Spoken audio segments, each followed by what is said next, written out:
Assalamualaikum warahmatullahi wabarakatuh. Selamat pagi anak-anak ibu semuanya. Bagaimana kabarnya hari ini?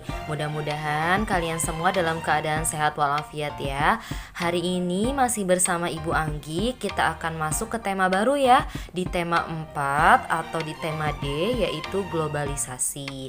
Hari ini kita akan belajar apa saja, yuk kita lihat. Hari ini kita akan belajar yang pertama, mengidentifikasi macam-macam reklame dan ciri-ciri dari poster serta brosur. Yang kedua, membuat poster. Nah, sikap apa sih yang perlu dikembangkan pada pembelajaran kali ini? Yang pertama, percaya diri. Kedua, jujur. Tiga, tanggung jawab. Dan keempat, rasa ingin tahu. Kalau kalian sudah siap untuk belajar, mari simak video pembelajaran kali ini ya. Nah, apa yang dimaksud dengan reklame? Reklame adalah dari bahasa Latin, yaitu dari kata re, artinya berulang-ulang, dan clamo, artinya berseru. Reklame merupakan suatu karya seni rupa yang memuat teks dan gambar yang menarik untuk menginformasikan, mengajak, menganjurkan, atau menawarkan produk berupa barang atau jasa ya. Itu adalah reklame. Nah, berdasarkan tujuannya, reklame itu dibedakan menjadi dua. Ada reklame komersial dan yang ada juga reklame non-komersial. Reklame komersial tujuannya menarik perhatian dan menggerakkan keinginan seseorang untuk membeli barang atau menggunakan jasa yang telah diinformasikan. Jadi tujuannya itu untuk menarik minat pembeli ya, atau menarik minat seseorang untuk menggunakan barang ataupun jasa. Sedangkan untuk reklame non-komersial tujuannya menyampaikan suatu informasi kepada masyarakat. Biasanya sih disampaikan oleh pihak pemerintah atau lembaga swadaya masyarakat. Untuk apa? Untuk menggugah kesadaran masyarakat mengenai suatu hal. Jadi tujuannya berbeda ya. Dari komersial itu untuk menggerakkan keinginan seseorang untuk membeli, sedangkan reklame untuk yang non komersial itu menyampaikan informasi kepada masyarakat. Sekarang berdasarkan tempat pemasangannya, reklame juga dibedakan menjadi dua. Yang pertama, reklame luar ruang. Yang kedua, reklame dalam ruang. Apa perbedaannya? Sesuai dengan katanya tadi, reklame luar ruang berarti dipasangnya di luar dari bangunan. Sedangkan reklame dalam ruang berarti dipasangnya di dalam bangunan. Contohnya di dalam pertokoan, supermarket, atau gedung bioskop. Biasa ya kalian sering lihat. Nah, sekarang berdasarkan ragam jenisnya, ternyata reklame itu memiliki banyak sekali macam-macamnya. Nah, kita simak yuk. Yang pertama, billboard. Billboard itu memiliki ciri-ciri besar, ukurannya besar, isinya berupa gambar atau tulisan yang menarik dan informatif. Diletakkan biasanya di dinding pertokoan atau di instansi tertentu dengan konstruksi permanen. Jadi itu tetap ya, billboard itu bentuknya tetap, nah permanen ya. Kita bisa lihat contoh gambarnya nih. Mungkin kalian juga sering lihat kalau di jalan ada papan yang besar ukurannya gitu ya, itu billboard. Nih contohnya ada iklan ya, di sini iklan Indomie dipasang di billboard. Kita lihat lagi yang berikutnya. Ada yang kedua macamnya dari reklame, yaitu baliho.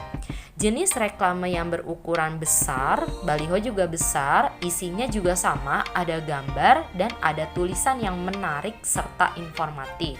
Perbedaannya apa? Kalau pada baliho itu sifatnya adalah semi permanen, karena diletakkannya pada tiang besar dan kuat juga, tapi sifatnya tidak permanen seperti pada billboard. Jadi baliho itu semi permanen ya. Nah, contohnya di sini ada kegiatan tur bersepeda. Nah, itu biasanya kita dipasangnya pakai apa? Pakai kayu gitu ya. Tapi ukurannya tetap besar sehingga bisa dibaca oleh orang lain. Selanjutnya, ada macam reklame berikutnya yaitu spanduk. Jenis reklame yang memuat informasi komersial atau non-komersial yang dibuat secara ringkas, padat, dan jelas. Biasanya dibuatnya dengan media kain. Ibu sudah kasih contoh di sini. Ada contohnya di sini yang bentuknya non komersial ya. Ada pemberitahuan mengenai silaturahim keluarga besar Universitas Islam Negeri. Nah, di situ ya ada spanduk yang komersial. Berikutnya ada mobile billboard. Nah, apa sih itu? Bentuknya media 3 dimensi yang dapat bergerak. Seperti apa? Dapat bergeraknya itu bisa bergerak sendiri karena ditiup angin, contohnya pada balon promosi. Jadi ada promosi yang diletakkannya di balon besar ukurannya, atau dengan kendaraan, contohnya pada bus. Seperti yang di gambar ini, contoh pada kendaraan, dia sedang mengiklankan suatu produk makanan atau tempat restoran makanan ya. Nah, ini biasanya kalian sering lihat mungkin di bus atau kalian sering lihat di balon besar ya. Kemudian contoh berikutnya adalah macamnya banner. Nah, banner adalah salah satu media promosi yang dicetak dengan cetak digital. Umumnya bentuknya vertikal seperti pada gambar. Nah, biasanya ini adalah disebut juga bentuk sederhana dari baliho. Kalau baliho ukurannya besar, kalau banner itu lebih kecil ya dari ukurannya, tapi masih bisa terlihat oleh orang lain. Bentuknya vertikal. Di sini ada contohnya banner iklan tentang crispy ikan katanya gitu ya. Ini adalah produk atau barang dan jenisnya berarti reklame komersial karena mengiklankan sesuatu. Kemudian berikutnya ada poster. Poster adalah jenis reklame berupa selembaran kertas yang memuat gambar dan tulisan yang pastinya dibuat dengan menarik ya, dan ditempelkan di tempat-tempat umum yang mudah dilihat. Secara umum poster itu ada 3 unsur. Ada huruf atau teks, kemudian ada gambar, dan ada latar belakang. Seperti pada contoh nih, Ibu memberikan contoh di sini tentang posternya hidup bersih, hidup jadi sehat. Ada gambarnya lah, orang sedang mencuci tangan, dan juga ada ajakan ya, ajakan jangan lupa cuci tangan dengan sabun. Nah, ini adalah bentuk poster dengan dibuat semenarik mungkin gambarnya, warnanya, dan juga tulisannya. Kita bisa lihat ada beberapa hal yang harus kita perhatikan ketika membuat suatu poster. Yang pertama, buatlah poster seunik mungkin agar menarik untuk dilihat. Yang kedua, tentukan makna dan tujuannya kita tuh untuk apa membuat poster. Yang ketiga, media gambar yang digunakan biasanya kertas ukuran besar. Contohnya kertas ukuran A3. Yang keempat, penggunaan bahasa dan kalimatnya harus mudah dipahami dan singkat. Jadi tidak perlu panjang-panjang tapi maknanya jelas ya. Yang kelima, pemilihan hurufnya cukup besar agar bisa dibaca oleh seseorang walaupun dari jauh. Yang keenam, pemilihan gambar harus sesuai atau mendukung pesan yang akan disampaikan. Seperti tadi kan, mengajak hidup bersih dan sehat. Contohnya gambarnya sedang mencuci tangan. Itu berarti sesuai ya. Yang ketujuh, perhatikan tata letak gambar dan tulisan sehingga terlihat seimbang. Jangan sampai ukurannya terlalu besar, gambarnya terlalu kecil ya. Tapi poster itu harus tata letaknya sesuai. Kira-kira tulisan ditaruh di mana, gambarnya diletakkan di mana, harus sesuai. Kemudian ada contoh berikutnya pamflet. Pamflet adalah selembar kertas yang dikemas dengan cara dilipat yang saling berhubungan satu sama lain dan tidak memiliki cover serta tidak dijilid. Biasanya diletakkan di tempat yang mudah diambil atau langsung disebarkan. Ini ada pamflet mengenai penerimaan atau promosi mengenai penerimaan siswa baru di SMA PGRI 1. Nah, di sini bentuknya panjang ya, tapi bisa dilipat gitu ya. Mungkin kalian juga sering lihat pamflet-pamflet ya, promosi-promosi ya. Kemudian berikutnya ada brosur. Brosur dibuat pada selembar kertas dan berisi informasi secara rinci dan jelas. Brosur disebarkan atau diberikan kepada konsumen atau targetnya secara langsung.